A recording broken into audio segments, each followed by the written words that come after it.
Assalomu alaykum. Assalomu alaykum azizlar. Xush kelibsizlar.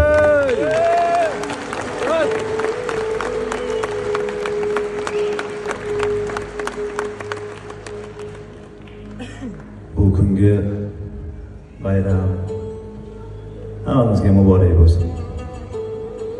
Ertaga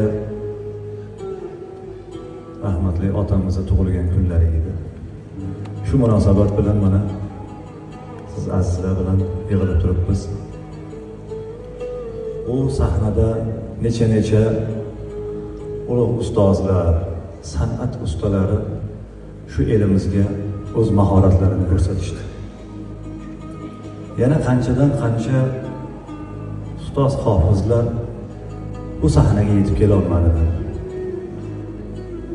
Avvalo o'sha ulug' ustozlarni ruhlari shod bo'lsin. Qolaversa mana shu bugungi kun sababchisi otam, padari buzrukvorim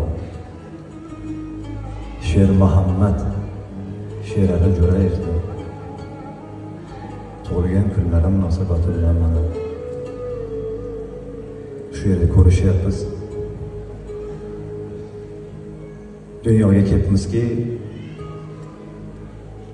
to'g'ri bo'lishda, bu hayotda mard bo'lib o'tishda, san'atda, hayotda bizga ustozlik qildilar u kishi. Va sizlarni oldingizga san'atchi qilib shu sahnaga chiqarib qo'ydilar. Otamizni ham Alloh rahmat qilsin. Joylari jannatda bo'lsin.